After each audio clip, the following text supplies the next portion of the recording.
Hi friends, R4iലേക്ക് വീണ്ടും സ്വാഗതം.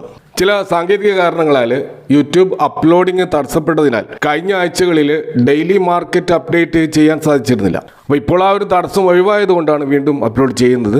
ഇന്ന് നമ്മൾ മാർക്കറ്റിലേക്ക് നോക്കിക്കഴിഞ്ഞാൽ വിപണിയുടെ ബെഞ്ച് മാർക്ക് ഇൻഡെക്സ് ആയിട്ടുള്ള നിഫ്റ്റി 50 അത് 0.49% ഗെയിൻ നേടിക്കൊണ്ട് 25,700 മുകളിലാണ് ക്ലോസ് ചെയ്തിരിക്കുന്നത്. അപ്പോൾ കഴിഞ്ഞ ഒരു വർഷത്തിനിടയിലെ ഹയസ്റ്റ് ക്ലോസിംഗ് പ്രൈസിലേക്കാണ് നിഫ്റ്റി വീണ്ടും ക്ലോസ് ചെയ്തിരിക്കുന്നത്. അപ്പോൾ കഴിഞ്ഞ ജൂൺ ജൂലൈ മാസങ്ങളിൽ 25,600 എന്ന ലെവലിൽ വരെ എത്തിയ നിഫ്റ്റി പിന്നീട് ഒരു ബിയറിഷ് മൂഡിലേക്ക് പോയിരുന്നു. 3 മാസങ്ങളിൽ ആ ഒരു ബിയറിഷ്നെസ്സിനെ നിഫ്റ്റി മറികടന്നുകൊണ്ടിരിക്കുന്നതായിട്ടാണ് നമുക്ക് കാണാൻ കഴിയുന്നത്. ഇപ്പോൾ നിഫ്റ്റി ഇപ്പോൾ അതിൻ്റെ 52 വീക്ക് ഹൈ ആയിട്ടുള്ള 25,700 എത്തിയ സ്ഥിതിക്ക് ഇപ്പോൾ അതിൻ്റെ ഓൾ ടൈം ഹൈ ആയിട്ടുള്ള 26,277 എത്താൻ ഇനിയൊരു 2% ഒരു റാലി മാത്രമേ നിഫ്റ്റിയിൽ നടക്കേണ്ടതുള്ളൂ. കാരണം 2024 സെപ്റ്റംബർ 27 26,277 എന്നുള്ള all time high Nifty create ചെയ്തതിന് ശേഷം ആ ലെവലിലേക്ക് തിരിച്ചെത്താൻ നിഫ്റ്റിക്ക് ആയിരുന്നില്ല.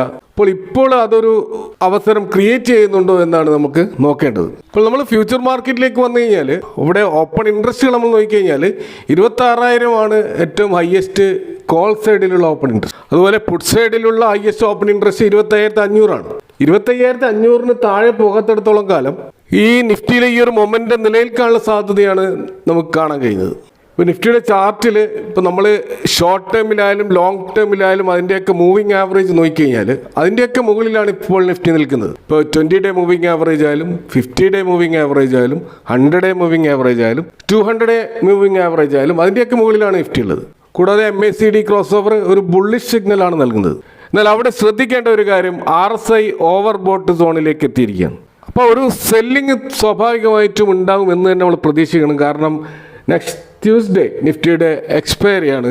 ഇപ്പോൾ നടക്കുന്ന ഈ ഒരു റാലിക്ക് ഒരു ഷോർട്ട് കവറിങ്ങിന്റെ ഒരു സ്വഭാവമാണ് നമ്മൾ കാണുന്നത്. കാരണം ഇൻഡെക്സിൽ മാത്രമാണ് ബൈങ് നടക്കുന്നത്. നമുക്കറിയാം മാർക്കറ്റിൽ ബിഗ് ഇൻവെസ്റ്റേഴ്സ് വലിയ തോതിലുള്ള ഒരു ഷോർട്ട് പൊസിഷൻസ് ആണ് കഴിഞ്ഞ മാസങ്ങളിലൊക്കെ ബിൽഡ് ചെയ്തുകൊണ്ടേയിരുന്നത്. പക്ഷെ ഇപ്പോൾ നമ്മുടെ മാർക്കറ്റ് ഒരു റിക്കവറി ചെയ്യുന്ന ലക്ഷണം കണ്ടു തുടങ്ങിയതോടുകൂടി സ്വാഭാവികമായിട്ടും അവർ പാനിക് ആവുകയും അത്തരം ഷോർട്ട് പൊസിഷൻസ് അൺവൈൻഡ് ചെയ്യാൻ വേണ്ടിയിട്ടുള്ള ശ്രമങ്ങൾ നടത്തുകയും ചെയ്യും. അപ്പോൾ അതുകൊണ്ട് തന്നെ താൽക്കാലികമായിട്ടെങ്കിലും ബിയേഴ്സ് മാർക്കറ്റിൽ നിന്ന് കുറച്ച് സമയം മാറി നിന്നേക്കാം. അതിൻ്റെ ഭാഗമായിട്ടുള്ള ഒരു ഷോർട്ട് കവറിങ് റാലി കൂടിയാണ് ഇപ്പോൾ കാണുന്നത്. അപ്പോൾ അവിടെ തീർച്ചയായിട്ടും ഒരു പ്രോഫിറ്റ് ബുക്കിംഗ് നമ്മൾ അടുത്ത ദിവസങ്ങളിൽ പ്രതീക്ഷിക്കുകയും വേണം.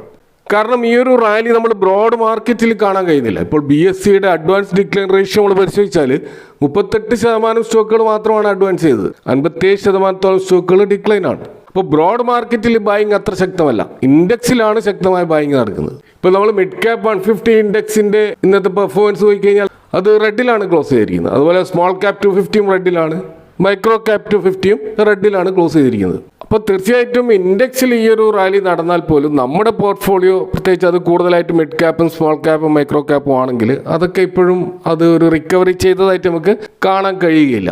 ഇന്ന് നമ്മൾ സെക്ടർ വൈസ് നോക്കുകയാണെങ്കിൽ പ്രധാനപ്പെട്ട മേജർ സെക്ടറുകളിൽ 9 സെക്ടറുകൾ പോസിറ്റീവായപ്പോൾ 9 സെക്ടറുകൾ നെഗറ്റീവാണ്. ആ ഒരു 1:1 എന്നുള്ള റേഷ്യോ ആണ് നമുക്ക് അവിടെ കാണാൻ കഴിയുക. എന്നാൽ അവിടെ ശ്രദ്ധിക്കേണ്ട ഒരു കാര്യം, പോസിറ്റീവായ സെക്ടറുകൾ നമ്മൾ പരിശോധിച്ചാൽ ഒരു കാര്യം വ്യക്തമാകും. ഈ അടുത്ത കാലത്ത് നമുക്കറിയാം നമ്മുടെ വിപണിയെ സ്വാധീനിച്ച ഒരു മേജർ ഇവന്റ് എന്ന് പറയുന്നത് GST റിഫോംസ് ആണ്. അപ്പോൾ അതിന്റെ ഇമ്പാക്ട് പക്ഷെ നമുക്ക് മാർക്കറ്റിൽ കിട്ടിയിരുന്നില്ല. അപ്പോൾ അത് മാർക്കറ്റിൽ വരാൻ തുടങ്ങിയതിന്റെ ഒരു സൂചനയായിട്ടാണ് നമുക്ക് ഈ അഡ്വാൻസ് ചെയ്ത സെക്ടറുകൾ പരിശോധിച്ചാൽ മനസ്സിലാക്കാൻ കഴിയുക. കാരണം ഇപ്പോൾ ദീപാവലി ഫെസ്റ്റിവൽ സീസൺ വരാൻ പോവുകയാണ്. അതിനോടനുബന്ധിച്ച് ശക്തമായിട്ടുള്ള ഒരു കൺസ്യൂമർ സ്പെൻഡിങ് എന്തായാലും മാർക്കറ്റിൽ ഉണ്ടാവും. അതിൻ്റെ ഏറ്റവും വലിയ ഗുണഭോക്താക്കളാകാൻ പോകുന്നത് FMCG സെക്ടറും കൺസ്യൂമർ ഡ്യൂറബിൾ സെക്ടറും അതുപോലെ ബാങ്കിങ് ആൻഡ് ഫൈനാൻഷ്യൽസും ഓട്ടോ സെക്ടറുകളും ഒക്കെയാണ്. അപ്പോൾ ഇന്ന് നമ്മൾ ആ ഒരു മുന്നേറ്റം ഈ സെക്ടറുകളിലൊക്കെ കാണാൻ പറ്റും. പ്രത്യേകിച്ച് FMCG സെക്ടറിൽ നമ്മൾ നോക്കിക്കഴിഞ്ഞാൽ കുറേ കാലമായിട്ട് അണ്ടർ പെർഫോം ചെയ്യുകയായിരുന്നു. FMCGയിൽ വലിയ മാറ്റമാണ് കാണുന്നത്. ആ ഒരു ഇൻഡെക്സിലുള്ള 15 സ്റ്റോക്കുകളിൽ 14 സ്റ്റോക്കുകളും പോസിറ്റീവിലാണ് ക്ലോസ് ചെയ്തത്. പതഞ്ജലി ഫുഡ്സ് മാത്രമാണ് നെഗറ്റീവിൽ ക്ലോസ് ചെയ്ത സ്റ്റോക്ക്. അപ്പോൾ അവിടെ FMCGയിൽ നെസ്ലെയും റാഡിക്കോ കെയ്ത്താൻ പോലെയുള്ള സ്റ്റോക്കുകൾ 52 വീക്ക് ഹൈയിലെത്തിയിരിക്കുകയാണ്. അതുപോലെ ഓട്ടോ സെഗ്മെന്റിൽ TVS മോട്ടോഴ്സിൻ്റെയും മാരുതി സുസുക്കിയുടെയും ആത്തർ എനർജിയുടെയും ഒക്കെ പ്രൈസ് 52 വീക്ക് ഹൈയിലേക്ക് കടന്നിരിക്കുകയാണ്. അതുപോലെ ബാങ്കിങ് സെഗ്മെന്റിൽ SBIയുടെയും NBFCയിൽ മുത്തൂറ്റ് ഫിനാൻസിൻ്റെയും ഒക്കെ പ്രൈസും 52 വീക്ക് ഹൈയിലേക്ക് പോയിരിക്കുകയാണ്.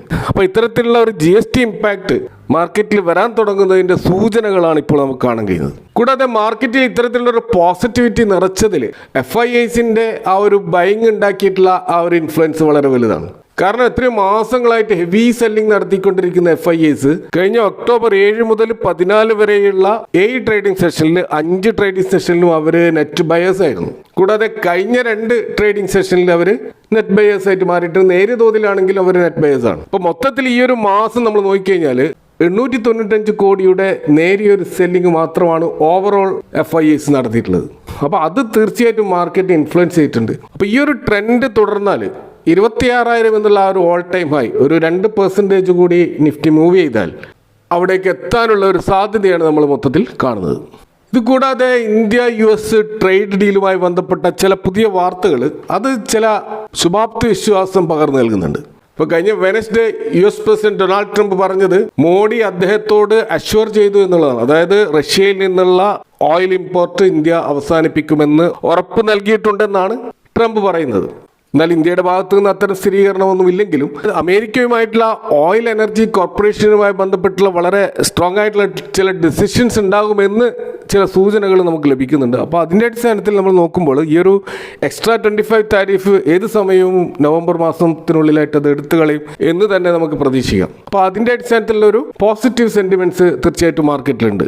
ഇതുകൂടാതെ മറ്റൊരു പ്രധാനപ്പെട്ട കാര്യം ഇപ്പോൾ എക്സ്ചേഞ്ചിനെ സ്വാധീനിച്ചിരിക്കുന്നത് കഴിഞ്ഞ ആഴ്ച മാർക്കറ്റിലുണ്ടായ IPO പ്രഷർ അല്ലെങ്കിൽ അത് ഇൻവെസ്റ്റേഴ്സിൽ ഉണ്ടാക്കിയ ഒരു സമ്മർദ്ദം അത് വലിയ തോതിൽ കുറഞ്ഞു വന്നിട്ടുണ്ട്. കാരണം ടാറ്റ ക്യാപിറ്റലിൻ്റെയും LG ഇലക്ട്രോണിക്സിൻ്റെയും IPO വലിയ ഇഷ്യൂ സൈസുള്ള വലിയ ചർച്ചാ വിഷയമായ IPO ആയിരുന്നു. സ്വാഭാവികമായിട്ടും ഇൻവെസ്റ്റേഴ്സിൻ്റെ വലിയ തോതിലുള്ള ക്യാപിറ്റൽ ഈ 2 IPOകളിലേക്ക് നീങ്ങിയിരുന്നു. അത് മാർക്കറ്റിൽ ഒരു ലിക്വിഡിറ്റി ഇഷ്യൂ ഉണ്ടാക്കിയിരുന്നു. അപ്പോൾ ഇനി അത്തരത്തിലുള്ളൊരു പ്രഷർ മാർക്കറ്റ് ഇല്ലാത്തതുകൊണ്ട് തന്നെ ഫണ്ട് വീണ്ടും നമ്മുടെ ട്രേഡിങ്ങിലേക്ക് ഒഴുകാനുള്ള സാധ്യത തന്നെയാണ് നമ്മൾ കാണുന്നത്. ഇതുകൂടാതെ റൂപ്പി കുറച്ച് ശക്തിപ്പെട്ടത് തീർച്ചയായിട്ടും മാർക്കറ്റിൽ ഒരു പോസിറ്റീവായി വന്നിട്ടുണ്ട്.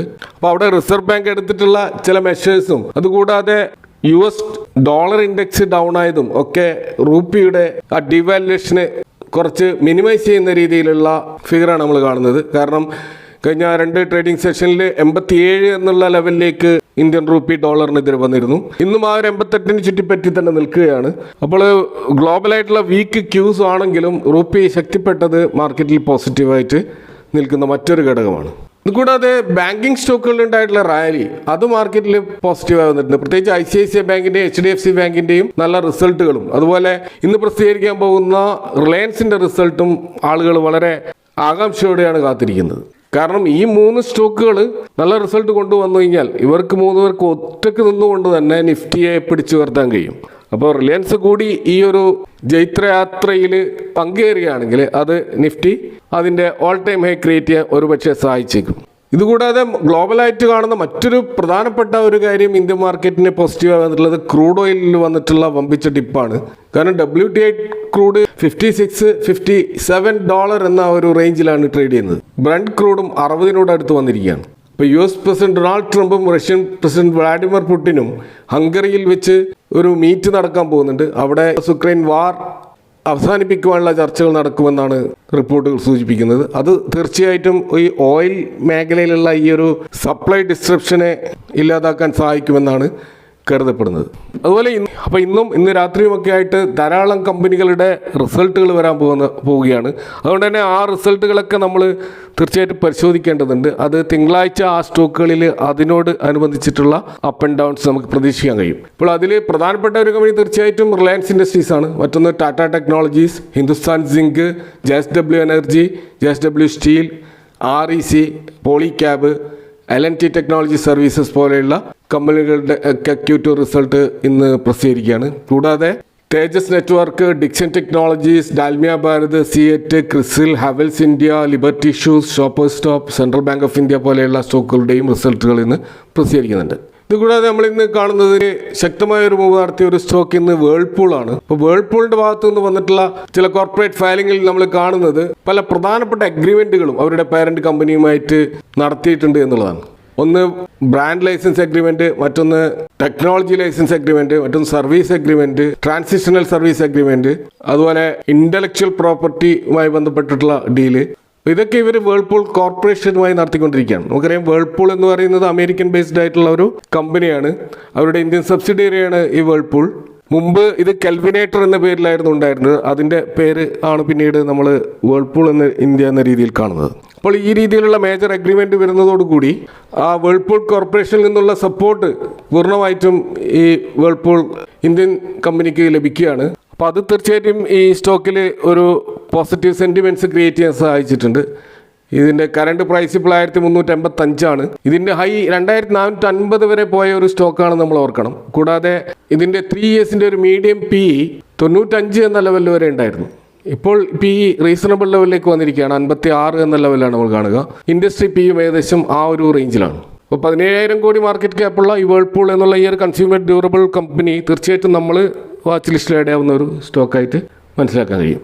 അപ്പോൾ ഇതൊക്കെയാണ് ഇന്നത്തെ മാർക്കറ്റുമായി ബന്ധപ്പെട്ട് നിങ്ങളുമായിട്ട് പങ്കുവെക്കാനുള്ളത്. ഈ വിഷയങ്ങളുമായി ബന്ധപ്പെട്ടുള്ള നിങ്ങളുടെ അഭിപ്രായങ്ങൾ കമൻറ്റുകൾ അറിയിക്കുക. Thank for watching. See you next time with another video.